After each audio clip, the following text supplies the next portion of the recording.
Hello everyone! Ako nga pala si Janet Moreno. Laki sa hirap pero may malaking pangarap. For today's video nga ay gagawa ako ng lumpia, isa sa paborito ng aking pamilyang Netherlands. Hindi talaga mawawala ang lumpia kapag may mga okasyon kami dito sa bahay. Ito na kasi ang tumatak sa isip nila na kapag nakikita talaga nila ako, lumpia ang naalala talaga nila sa akin. Anyways, ginamit ko nga itong lumang carrots. Medyo okay pa naman siya. Medyo nagkaroon nga siya ng mold sa labas pero inside, pwede pa naman siya. So nakakita nga ako ng dalawa kaya ito na nga ang ginamit ko. Sapat na to para sa kalahating kilong giniling na baka. Yes po, baka ang gagamitin ko dahil ito lang po yun nasa ref namin. So kung patatagain ko pa kasi yung ground beef doon sa ref, medyo baka masiraan lang. So gamitin na natin. Anyways guys, habang piniprepare ko nga yung mga ingredients na gagamitin natin para sa ating lumpia, ito palang ating gagamitin na panggiling ay nabili ko lang nga sa online. Na-disappoint nga ako nung una dahil akala ko malaki. Napakaliit niya lang pala. Pero wag ka, ay hindi mo pwede talagang ismulin ng maliliit. Talaga naman nakakahanga dahil napakabilis niyang pinuhin yung mga nilalagay kong carrots. Anyways, alam ko naman marami na sa inyo ang alam ko paano naman gumawa ng lumpia.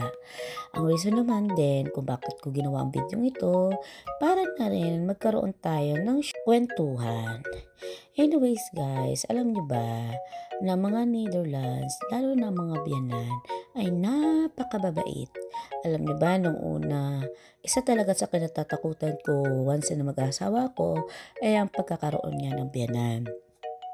At hindi na malingit sa ating mga Pilipino na lahat tayo, lalo na yung mga nakapangasawa, biyanan talaga ang unang-una talaga natin pakikisamahan. Isa rin sa kinatakutan ko dahil sila ay banyaga. So nung nagpunta ako dito guys, medyo hindi rin naging maganda ang experience ko sa mga naging amo ko dito sa the Netherlands. Sa hindi nakakaalam ay naging au pair po muna ako bago ako nakapag-asawa ng Netherlands. Yes po. O nga po pala guys, natakot talaga ako na baka kaparehas lang din ng aking amo ang magiging ugali ng biyanan ko. Pero guys, nagulat talaga ako na sobrang bait talaga ng mother-in-laws ko. Kung nagtataka kayo bakit wala dito ang father-in-laws ko, 2022 nga pala guys ay namayapa na nga pala siya. May edad na rin kasi si Papa. Kaya okay na rin din sa amin na mawala siya dahil nga mayroon nga siya dinaramdam. Kumbaga tayong mga mahal sa buhay, mas gugustuhin na lang natin matapos na. Kasi 'di ba, hindi natin ma-attempt o hindi natin matiis na nabubuhay nga sila pero nahihirapan naman sila araw-araw. Kaya inaccept na lang talaga namin na hindi talaga habang buhay ay makakasama namin ang father-in-laws ko. Anyways, para sa mga hindi rin nakakaalam, 14 years old lang po ako na wala ng magulang. Kaya namuhay talaga ako ng mag-isa. Hindi ako sanay na lagi may involved na tao sa buhay ko. Pero nagbago yan nung nakilala ko nga si Lane. Siyempre, meron na mga involved na tao, si Lane, si Mama, nung wala pa si Sarah sa buhay namin. Nahirapan ba ako na pakisamahan ng mother-in-laws ko kung tatanungin niyo ko? Well, ang sagot ko ay hindi. Napakabait po ng mother-in-laws ko. Alam kong nababanggit ko to madalas sa mga ilang videos ko kung paano ko talaga nagmamalaki ang mother-in-laws ko. Ibang-iba talaga siya guys. Hindi ko sinasabi na nag-iisa lamang siya. Alam ko, iba't iba tayo ng experience. Pero alam nyo ba, madalas ang mga mother-in-laws dito sa the Netherlands ay mababait. Kung tatanungin nyo ako kung bakit, alam nyo ba yung mga anak nila kasi ay lumaki talaga na may sariling desisyon.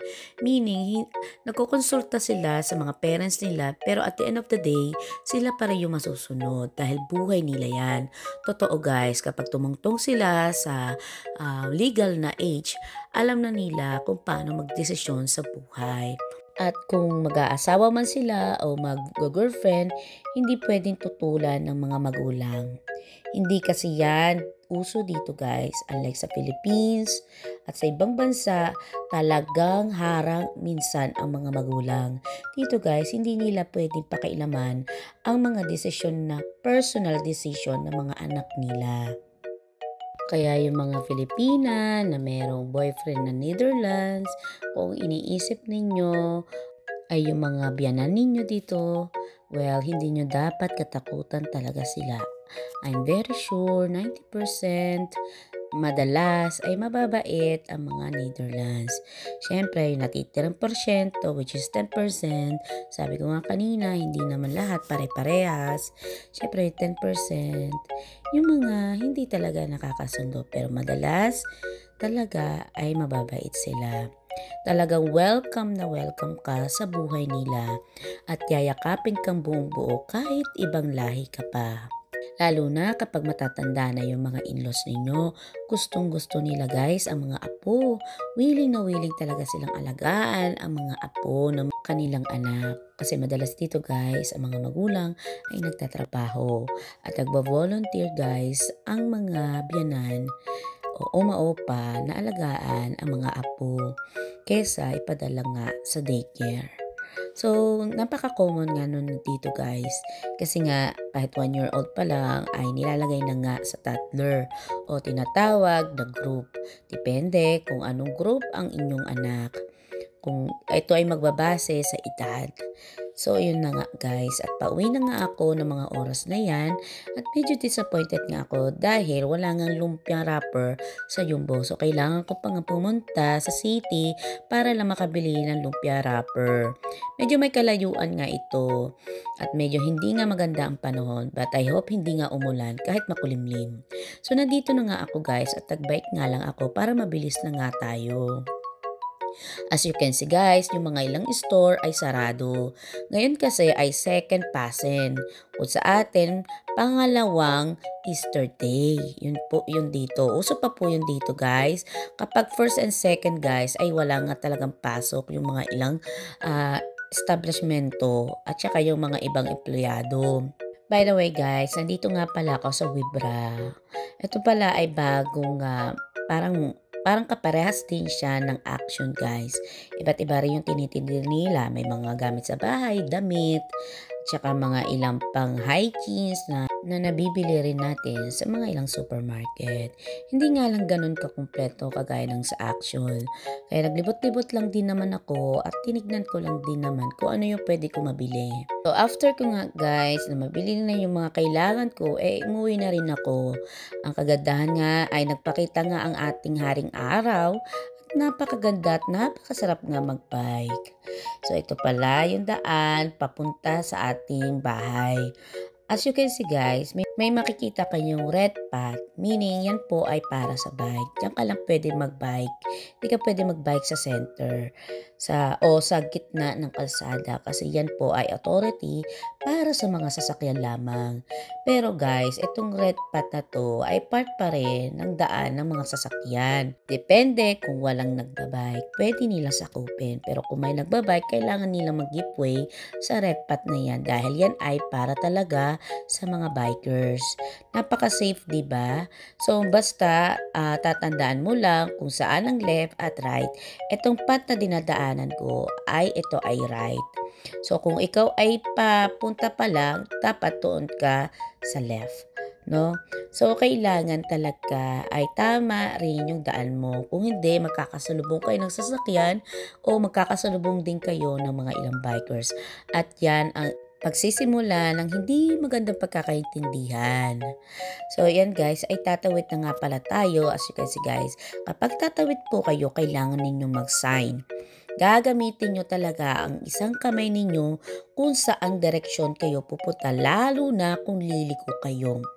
Nang makauwi na nga ako ay agad-agad na rin ako gumawa ng lumpia. Since natapos ko rin din naman bago ako umalis ay prepare ko na talaga yung mga gagamitin ko at natimpla ko na rin yun bago po ako umalis. So para pagdating natin ay gagawa na lang tayo.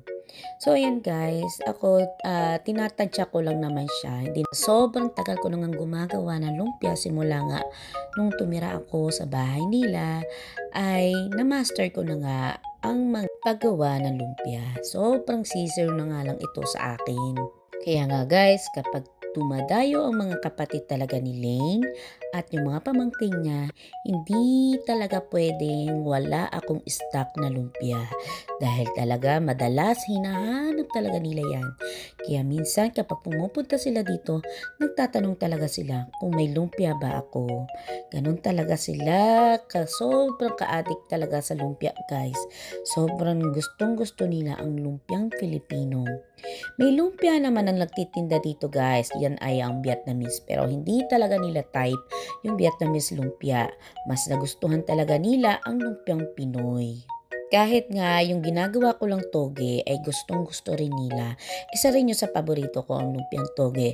Pero itong ginagawa ko guys ay ang lumpiang Shanghai na madalas na pinag-agawan kapag may handaan sa Pilipinas. Tama po ba? Minsan pa nga tinatago pa nga natin at huli na nga natin nilalabas kapag tapos na silang kumain. We make it sure na busog nga muna sila bago natin ilabas ang lumpia. At merong pang note na isa lang bawat tao. Pero kapag naman ikaw ang nakatikim ng lumpiang Pinoy, ay hindi lamang isa ang makakain mo talaga. Talaga doble-doble pa. Kaya ako kapag ako gumagawa ng lumpia guys, ay dinadamihan ko talaga. Minamake sure ko na hindi lamang isa ang nakakain nila. Gusto kong lalabas sila ng bahay na nakangiti at busog.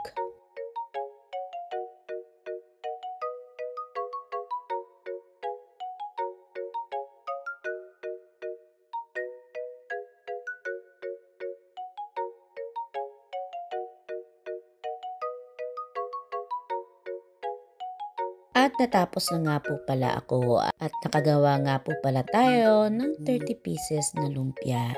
So ako guys, after ko nga gumawa, pinapatas ko na ito at hinahati ko po ito sa tatlo. Kasi nga guys, ay madalas nag-i-stock talaga ako ng lumpia sa ref para kapag gusto nilang kumain, meron na kaming stock, madali nang lutuin. Hindi mo na kailangan pa maghahalo, hindi mo na kailangan pa maggiling ng mga karas, kundi ready na siya at ipiprito na nga lang. Isa po ito sa kasiyahan ko ang magluto ng lumpia. Kasi nga napapangiti ko nga sila, lalo na ang aking biyanan. Dahil sobrang close ko talaga ang mother-in-laws ko. Para nga lang kami magbarkada kung minsan, magkulitan magtawanan, lalo na kapag umiinom kami ng paborito naming kape sa umaga. So, ganun lang kasimple ang buhay ko dito sa Netherlands kasama ang mga pamilya kong na binuo dito.